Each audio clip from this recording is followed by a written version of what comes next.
नमस्कार भक्तों, जय श्री राम। हर हर महादेव। स्वागत है आप सभी का अपने YouTube चैनल में। फाल्गुन का महीना आप सभी के लिए शुभ हो, आप सभी का दिन शुभ हो। आप सभी भक्तों पर भगवान भोलेनाथ, माता पार्वती, गणेश जी और विष्णु जी की कृपा सदैव बनी रहे। अपनी कृपा दृष्टि प्रभु हमेशा सभी भक्तों पर बरसाए रहें। भक्तों, पहली वीडियो में आप लोग ने फाल्गुन मास कथा का प्रथम अध्याय सुना था। आज की वीडियो में आप लोग फाल्गुन मास कथा अध्याय 2 सुनेंगे, जो शिव महापुराण महात्म्य है। तो चलिए ध्यान पूर्वक कथा का श्रवण करते हैं। कहते हैं, जो लोग नियमित रूप से फाल्गुन मास कथा का श्रवण करते हैं उन्हें मोक्ष की प्राप्ति होती है और सभी सुखों की भी प्राप्ति होती है। तो चलिए फाल्गुन मास कथा का आरंभ करते हैं। एक समय की बात है जब बृहस्पति और इंद्र भगवान शंकर की इच्छा से कैलाश पर्वत पर पहुंचे, परंतु अपने भक्तों की परीक्षा के लिए शंकर जी एक दिगंबर का वेश बनाकर बैठ गए। इंद्र ने उनसे शंकर जी के विषय में पूछा तो शंकर जी चुप रहे। इंद्र ने क्रोध करके शंकर जी पर अपना वज्र चलाया। शंकर जी ने स्तंभन द्वारा वज्र को वहीं रोक दिया और क्रोधपूर्ण दृष्टि से इंद्र को देखा तो उनके मस्तक का तीसरा नेत्र खुल गया, उससे भयानक तेज फूट गया। यह देखकर इंद्र ने शिव को पहचान लिया और उनकी स्तुति से प्रसन्न होकर भगवान ने वह तेज अपने हाथ में लेकर समुद्र में डाल दिया। हे व्यास जी, तब वह तेज एक बालक के रूप में प्रकट हो गया और रुदन करने लगा। उसी समय समस्त देवता वहां आ गए। ब्रह्मा जी ने उसे अनेकों वर दिए और जल से उत्पत्ति के कारण उस बालक का नाम जलंधर रखा। फिर जब वह बालक युवा हुआ तो समुद्र ने कालनेमि नामक असुर की कन्या वृंदा से उसका विवाह कर दिया। शुक्राचार्य ने उसे असुरों का राजा बनाया। हे मुनि, एक समय की बात है, मुनि भृगु जलंधर की सभा में आए और उन्होंने जलंधर से मंथन का सब वृतांत कह सुनाया। साथ ही यह भी बताया कि राहु नामक दैत्य का सिर विष्णु ने काटा था। यह सुनते ही जलंधर क्रोधित हो उठा और उसने अपने दूत से कहा कि तुम इंद्र के पास जाओ, उससे कहो कि वह समुद्र मंथन से निकले हुए सभी रत्न मुझे लौटा दे। दूत वहां पहुंचा। उसने इंद्र से जलंधर का समाचार कहा तो इंद्र हंस पड़े और कहने लगा, जो हमारे परिश्रम का फल है उसे हम किस प्रकार लौटा सकते हैं। इस वृतांत को सुन जलंधर ने एक विशाल सेना लेकर इंद्रपुरी पर आक्रमण कर दिया और वह वहां भयानक मार काट मचाने लगा। जो देवता मर रहे थे उन्हें गुरु बृहस्पति द्रोणागिरी पर्वत से औषधि लाकर जीवित कर रहे थे। शुक्राचार्य द्वारा जब यह समाचार जलंधर को मिला तो उसने द्रोणागिरी पर्वत को उठाकर समुद्र में ही फेंक दिया। फिर तो सभी देवता हाहाकार कर उठे और वह जलंधर से बचने के लिए गुफाओं में छिप गए।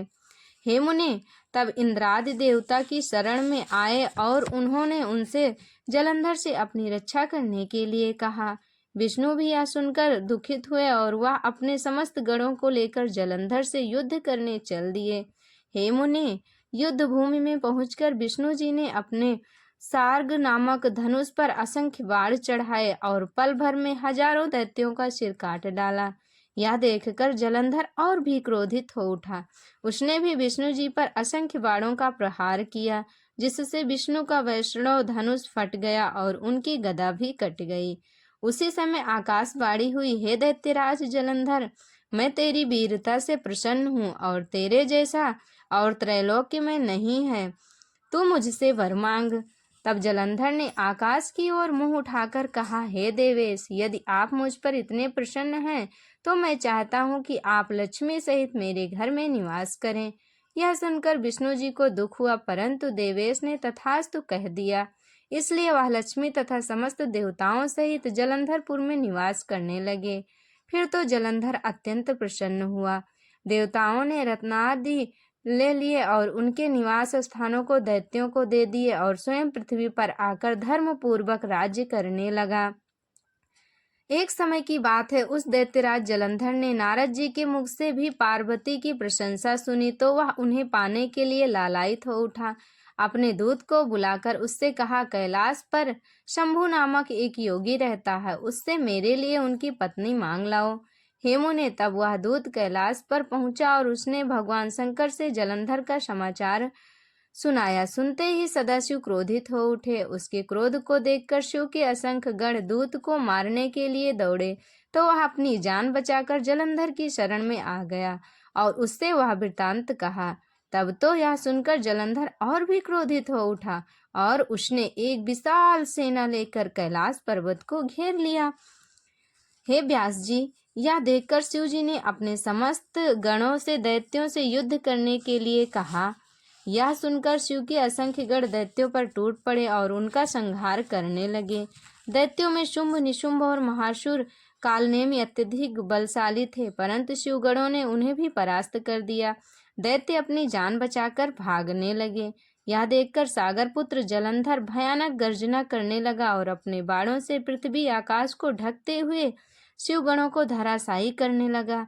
हे मुने, जलंधर इतना शक्तिशाली था कि उसके प्रहारों से वीरभद्र, कार्तिकेय तथा नंदी भी व्याकुल हो गए और संग्राम छोड़कर शिव जी की शरण में आए। तब यह वृत्तांत सुनकर भगवान शिव नंदी पर सवार होकर युद्ध भूमि में आए। उन्हें देखकर अनगिनत बाणों को छेड़ता हुआ वह शिवजी पर झपटा। शिवजी उसके बाणों को काटते रहे। उन्होंने जलंधर के धनुष को काट दिया और 7 बाणों से उसके शरीर को भी बेध दिया। फिर जो जलंधर ने त्रिनेत्र शिवजी का रूप बनाया और वृषभ पर सवार होकर वह पार्वती जी के पास पहुंचा।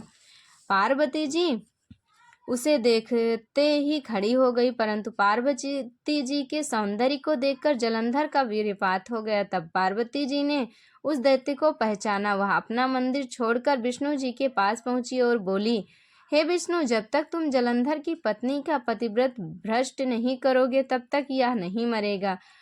यह आज्ञा पाते ही विष्णु जलंधर की ओर चल पड़े।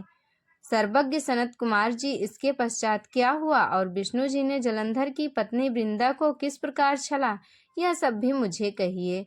सनत कुमार जी ने कहा, हे मुने, तब पार्वती की आज्ञा पाकर विष्णु जलंधरपुर में गए और वहां एक उपवन में एक मुनि का रूप बनाकर ठहर गए। उसी रात वृंदा ने युद्ध में अपने पति के संबंध में बुरे स्वप्न देखे। प्रभात होने पर मानसिक शांति के लिए उपवन में आई और वहां ठहरे मुनि से युद्ध का समाचार पूछने लगी। यह सुनकर विष्णु जी ने आकाश की ओर देखा तो तुरंत ही वानर वहां आए और उनके सामने जलंधर का सिर और कवच रखकर अंतर्ध्यान हो गए।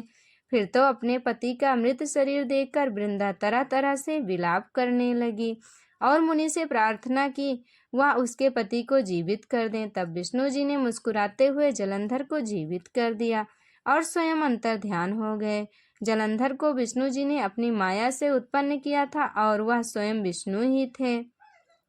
फिर तो जलंधर के रूप में विष्णु जी कई दिवस तक वृंदा के साथ रहे, परंतु एक दिन उसने जलंधर विष्णु रूप में देख लिया तो वृंदा क्रोधित हो उठी और उसने विष्णु को शाप देते हुए कहा, रे दुष्ट विष्णु, तूने मेरा धर्म नष्ट किया है, इससे तू पत्नी वियोग से दुखित रहेगा। जिन वानरों की तूने सहायता ली थी वही राक्षस तेरी पत्नी का हरण करेंगे। कहते कहते वृंदा अग्नि में प्रवेश कर गई। अग्नि में प्रवेश करते ही उसका तेज पार्वती की देह में समा गया। देवता जय जयकार कर उठे। सनत कुमार जी बोले, हे मुने, उधर युद्ध भूमि में जब गंधर्व माया हटी तो शिवजी चैतन्य हुए। फिर उन्होंने रौद्र रूप धारण कर लिया और वह अनगिनत बाणों से दैत्यों की सेना का संहार करने लगे और पूरी तरह से युद्ध करने लगे। यह देखकर जलंधर भी उन पर अनेकानेक आयुधों का प्रहार करने लगा और शिवजी के बाणों को काटने लगा। तब शिवजी अत्यंत क्रोधित हुए और उन्होंने अपने चक्र से उस दैत्य का सिर काट दिया। सिर कटते ही जलंधर का शरीर किसी पर्वत की तरह पृथ्वी पर गिर पड़ा और उसके शरीर से निकला हुआ तेज शंकर जी के शरीर में समा गया। यह देखकर समस्त देवता हर्ष ध्वनि कर और विभिन्न स्रोतों से शिवजी की स्तुति करने लगे और भगवान भोलेनाथ की जय जयकार करने लगे।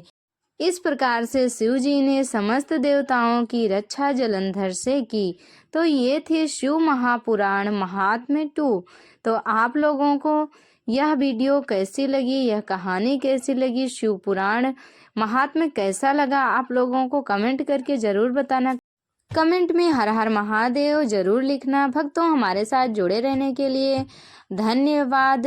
मिलते हैं अगली वीडियो में फाल्गुन मास कथा अध्याय 3 के साथ। तब तक के लिए भगवान भोलेनाथ सभी भक्तों पर अपनी कृपा बनाए रखें, सभी पर उनका आशीर्वाद बना रहे। भगवान भोलेनाथ और माता पार्वती की सदा जय हो। हमारे साथ बोलिए हर हर महादेव।